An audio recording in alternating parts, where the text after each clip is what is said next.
Wish by Barbara O'Connor, chapters 19 and 20. Wishbone had liverwurst and scrambled eggs for dinner every night for a week. He learned to roll over and turn in circles and flip a dog biscuit off his nose and catch it. And he didn't sleep on the floor beside my bed anymore. He slept right in the bed with me. I didn't mind his liverwurst breath one bit. I loved his soft, warm fur and the feel of his heartbeat against my cheek when I hugged him. Every night after supper, when me and Gus and Bertha sat on the porch, Wishbone snored contentedly while I rubbed my bare feet over his warm back. Sometimes he'd jump up and let out a bark at a noise down in the woods, a raccoon or a possum, or maybe even the rustle of the leaves in the wind. "That is one happy dog, Butterbean," Gus would say. Then Bertha would urge Gus to tell us another story about his dog Skeeter. "How about that time he fell in the river when y'all were fishing and your brother jumped in after him and flipped the boat over?" she said. Gus chuckled, but before he could say a word, Bertha said, "Oh, I know. Tell Charlie how your sister used to dress Skeeter up in her Girl Scout uniform." I took Wishbone to the Odoms almost every day. I still hadn't told Howard I was sorry for what I said about his up-down walk. So there was always a big old elephant in the room for me. But Howard, he never let on that anything had happened between us. Still, I felt mad at myself for not speaking up. I kept thinking about what Bertha had said about judging folks for how they would fix their mistakes, and I knew I wasn't doing a very good job of fixing mine. Every time me and Wishbone showed up at the Odom's front door, one of them would say, "Hey," and wave us in, and I'd get caught up in a flurry of that family like a tornado spinning me off my feet. Me and Howard played parcheesi at the kitchen table, with a fan whirring in the doorway, while Wishbone scurried around searching for dropped crackers or spilled juice. Cotton would stick his face right up against the fan and let out a Tarzan yell, his voice coming out all quivery and making us laugh. Burl and Lenny would come in and make tomato sandwiches, leaving greasy black fingerprints on everything they touched. It seemed like they were always working on some kind of engine, car, motorcycle, lawnmower. Every once in a while, a swearwood would drift through the screen door from out in the yard, and Ms. Odom would march out there and tell them to hush up talking like that. Dwight went to the baseball camp at the YMCA and came home covered in red dirt and sweat. Most days, he and Cotton ended up in some kind of wrestling match, throwing sofa cushions at each other until Cotton ended up whining to Miss Odom. Some days it was so hot, me and Howard would lay on the porch with ice cubes on our foreheads and tell knock-knock jokes. One day, Mr. Odom put a tarp in the bed of his pickup truck and filled it with water. We sat in there with our shorts and t-shirts on and ate frozen Kool-Aid in paper cups. "I wish we could go to a real swimming pool," Howard said. "When I go back to Raleigh," I said, "I'm going to take swimming lessons like I did last summer." "When are you going back to Raleigh?" I shrugged. "I don't know for sure. I'm just saying when I do." "Maybe if you stay in Colby, Daddy will drive us to the lake one day," Howard said. "We can take Wishbone. I bet he'd like to swim." "Maybe. Let's go down to the creek," Howard said. I sighed. He'd been trying to get me to go back down to the creek behind his house for days, but I was nervous. "What if Wishbone runs off again?" I said. "Hold on to the leash real good," Howard said. "But really, Charlie, he don't want to run off. He just made a mistake last time." He tossed a saltine cracker on the floor for Wishbone. "He came back, didn't he?" So I finally said yes, and the three of us trudged down the path to the creek, with ferns tickling our legs and Wishbone sniffing at every little thing along the way. But when we got there, a bad, heavy feeling settled over me. Instead of seeing the tiny silver minnows darting around the mossy rocks, I saw the look on Howard's face when I had said, "You wish you didn't have that up-down walk." And even though he acted like he didn't care anymore, for me, those words still hovered in the air between us like a storm cloud. I tossed a pebble in the creek and watched the water ripple and the minnows scatter. "I'm sorry for what I said, Howard." When he looked at me a little puzzled, I added, About you wishing you didn't have that up-down walk? Oh, he tossed a pebble into the creek, too, and Wishbone leaped in after it, sending up a spray of cold water. I know that was a mean thing to say, and I'm so sorry, I said. I waited for Howard to say, that's okay, but he didn't. I waited for him to say, don't worry about it, but he didn't. I waited for him to say, aw, heck, Charlie, I forgot all about that, but he didn't. In fact, he didn't say anything for the longest time, and then he shrugged and said, I'm used to kids saying mean things about the way I walk. Ouch. Stabbed me in the heart, Howard.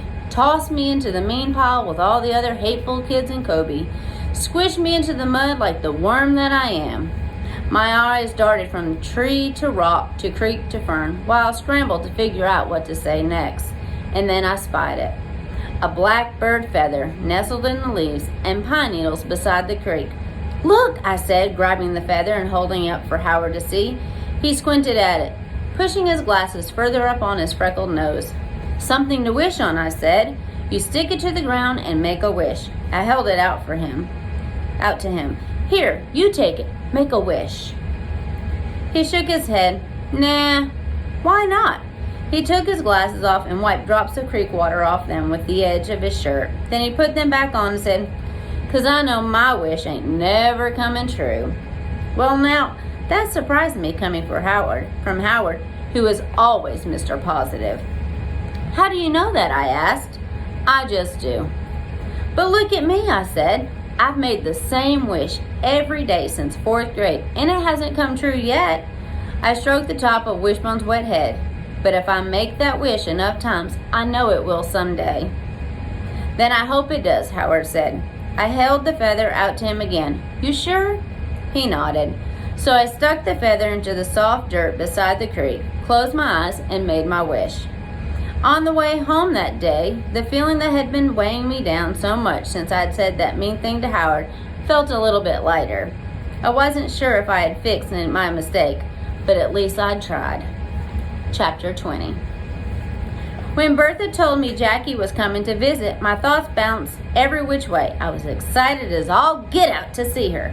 I'd missed her like crazy and hoped she'd been missing me too. But I had some old Scrappy's anger simmering inside me. It seemed like she was so busy being happy that she didn't have time to think about me. The day we were going to pick her up at the bus station in Asheville, I spent the morning practicing tricks with Wishbone.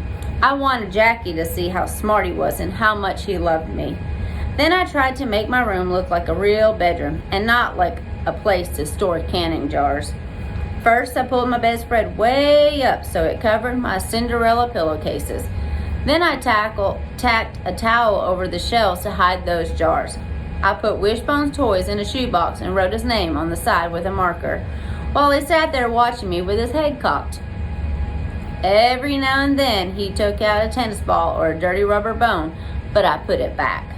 We want everything to look nice for Jackie, I told him. Next, I pushed Gus's old jackets and sweaters to the back of the closet and hung up some of my t-shirts so it looked like I had a whole closet to my own. Then I put a towel over Bertha's sewing machine and hung my backpack on the hook on the closet door. When I was done, I stood in the doorway and glanced around. It looked better, but I knew it wasn't anything like the room Jackie shared with Carol Lee. I bet they had matching floral bedspreads with heart-shaped throw pillows and pictures of rock stars taped on their headboards. I'm sure they had a dresser with a tray of nail polish and a jewelry box full of bracelets. They probably had pink and gold diaries with little keys and bags of potato chips under their beds to share at night while they talked about how happy they were. And I was sure they didn't have a single canning jar in their room. Not one. On the ride to Asheville, Bertha pointed out some of the things she hadn't showed me before when we went to the mall. That place there has the best bowl peanuts in North Carolina. The Blue Ridge Parkway is up yonder. That road there goes to Blowing Rock, where the Tweetsie Railroad is. I said, oh, and yeah, and But really I was thinking about Jackie. Maybe I shouldn't have fixed up my room so much. Maybe if I left it the way it was, she'd feel sorry for me and take me back to Raleigh with her. "Oh, Charlie," she'd say, "you can't stay here in this little old room sleeping on a baby Cinderella pillow." She'd toss her hair over her shoulder and add, "This house is liable to fall right off the mountain if you sneeze too hard. You'd better come on back home with me." While Bertha told me about the mile-high swinging bridge on Grandfather Mountain, I thought about me and Wishbone at Carol Lee's house. But then I started to worry. What if Carol Lee's parents didn't like dogs? What if they didn't like me? Before I had time to stack up too many worries, we pulled into the bus station. When we got out of the car, Bertha gave my shoulder a jiggle and said, "Are you excited?" "Sort of," I said, but the truth was my insides were swirling like crazy. We sat in a row of sticky vinyl seats and waited for Jackie's bus to get there. Bertha chatted with some women who had a bunch of wild kids running around the bus station. Once they tipped over the newspaper stand and she didn't even say anything. Gus fell asleep after about a minute, his head nodding until his chin dropped down onto his chest and his cheeks puffing out with every breath. I sure hope he didn't call me Butterbean in front of Jackie. Finally, the man behind the ticket counter called out, "Bus number 94 arriving from Raleigh." And before I knew it, Jackie was swooping toward me, tall and tan and smiling. I could practically see the happiness floating above her like a halo. The first thing she did was turn her head sideways, point to the bright blue streaks in her dark hair and say, "Like it?" It's okay," I said. "Scrappy had a hissy fit," she grinned. "But you know what I say?" She tossed her head so her blue streaked hair swished back over her shoulder. "I say, who cares? 'Cause this is the new me." The new me? What did that mean? Was that like a new life? Maybe Jackie had gone and found herself a new life like Mama had tried to do all those years ago. A life that didn't include me. On the ride back to Kobe, Jackie and Bertha jabbered away like they'd been best friends forever. By the time we got home, they had every minute of every day planned out. Bertha was going to teach Jackie how to fry chicken and sew a zipper in a skirt. They were going to visit the thrift shop over in Fairview to look for a football jersey Jackie needed for a play she was in at Carol Lee's church. They were going to pick squash in the garden for Jackie to take back to Raleigh, and Bertha was going to share her super secret recipe for squash casserole with cream of mushroom soup.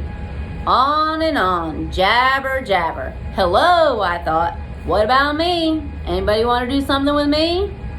Bertha must have read my mind or noticed my slumping shoulders, because when we got out of the car, she said, "And I bet Charlie's dying to show you around Colby.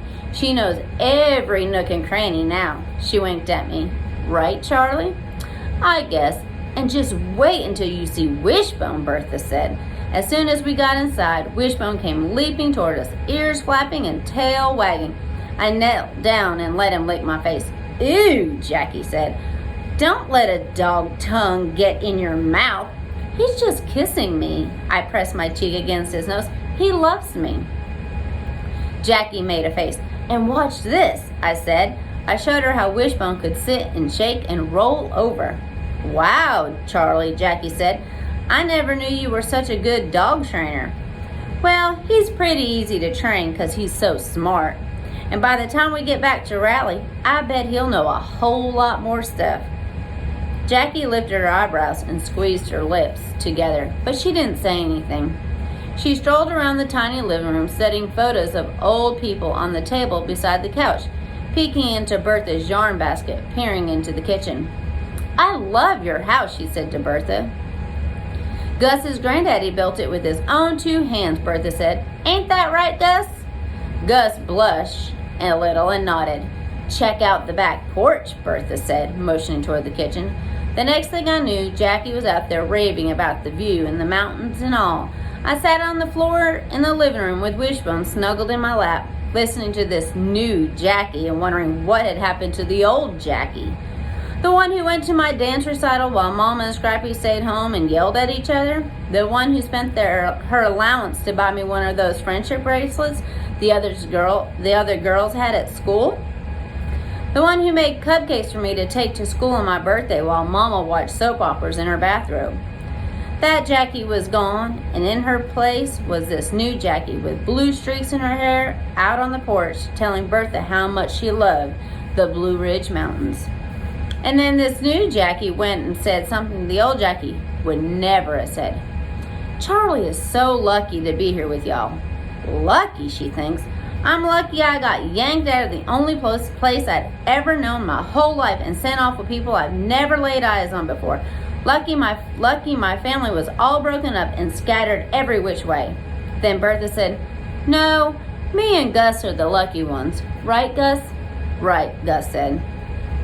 When they came back in from the porch, Bertha said, Charlie, why don't you take Jackie back to your room so she can put her things away? I led Jackie to that tiny room and waited for her to say what I'd been imagining she'd say, like how awful it was. Even though I'd fixed it up, she'd say it was way too small. She'd peek behind that tacked up towel and see those cannon jars, and then she'd say, I'd better go back to Raleigh with her. But no, this new Jackie said, I love this room, Charlie.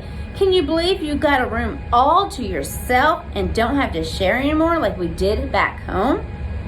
Well, didn't that beat all? I like sharing a room back home, I said, making my voice sound pitiful. I was going to show her Gus's clothes jammed in my closet, but she flopped onto the bed and said, Well, yeah, but it's nice to have a room that's just yours. Nobody leaving their dirty socks on the floor or taking up all the space on the dresser. She kicked her sandals off and leaned against the wall. Don't get me wrong, I like Carol Lee and all, but sometimes I wish I could be myself, not having her snooping through my stuff or using my makeup without even asking. She tossed her hair over her shoulder and said, I just love Gus and Bertha, don't you? Now I have to say, that question caught me off guard, and I surprised myself when I didn't hesitate one little bit and said, I do. Did I love Gus and Bertha? I hadn't really thought about it before, but maybe I did. But then, everybody loves Gus and Bertha, because that's the kind of people they are. And you got yourself a dog, Charlie, she said, rubbing her bare feet along Wishbone's back. It seems like everything's turned out so good for you. Your very own room and your very own dog, living with two nice people who don't cuss and holler at each other every minute of the day. Then she jumped off the bed and said, Show me the garden. That night, Bertha made grilled cheese sandwiches and potato salad for supper. Then we sat on the porch under the orange sky, streaked with gray-blue clouds. The smell of rain mingled with the sweet scent of honeysuckle, and crickets chirped in the huckleberry bushes along the edge of the woods. Bertha and Jackie talked about boys, and if I didn't know better, it would have been hard to tell which one of them was a teenager and which was a grown-up woman. Bertha told Jackie about the first time she ever met Gus when he fixed a flat tire on her daddy's car out on Highway 14. I'd never laid eyes on such a handsome boy in my life, she said. My friend Jamie flirted her head off with him, but I knew I was the one he had eyes for. Right, Gus? She poked Gus and he nodded while he chewed on a toothpick. Later, me and Jackie went back to my room and played Crazy Eights while she told me about some boy she'd been dating named Scooter. He was the paintball champion of Wake County and had a cousin in the Marines he wanted to fix up with Carol Lee. Jackie had brought nail polish with her, so we painted our fingernails and told the same jokes we'd told about 1,000,000 times before. What do you call a cow that eats your grass? Jackie said. A lawn mower, I said. What do frogs order in restaurants? French flies. We laughed like those were the funniest jokes in the world. For the first time since she showed me her blue streaked hair at the bus station, she seemed like the old Jackie, and I realized how much I'd been missing her. After we turned out the lights, she fell asleep in no time flat. Her soft snoring drifted through the air, reminding me of all those nights we'd shared in our room back home. I thought about how we laid there in the dark and listened to Mama and Scrappy fussing and fighting. When I was little, sometimes I'd crawl in bed with Jackie and she would sing right in my ear so I couldn't hear the mean words they hurled at each other. Now, here we were, sleeping in the same room together again, Jackie in my bed and me in a sleeping bag on the floor with Wishbone. Except this time, the only sounds I heard were Jackie's soft snoring and the bullfrogs down in the woods. And then I thought about Jackie raving about this house and that porch in my very own room. In my head, I could still hear her saying how she just loved Gus and Bertha and telling me how everything's turned out so good for me. But then I thought, what's so good about being tossed out of my own house and riding the bus with those giggling kids and feeling for all the world like a stray dog with no place to call home? I hugged Wishbone closer and kissed his nose. While my thoughts bounced around so much, they finally wore me out and I fell asleep. That is the end of chapter 20. I hope everybody enjoyed listening to me read and is excited and ready to listen to 21 and 22 next.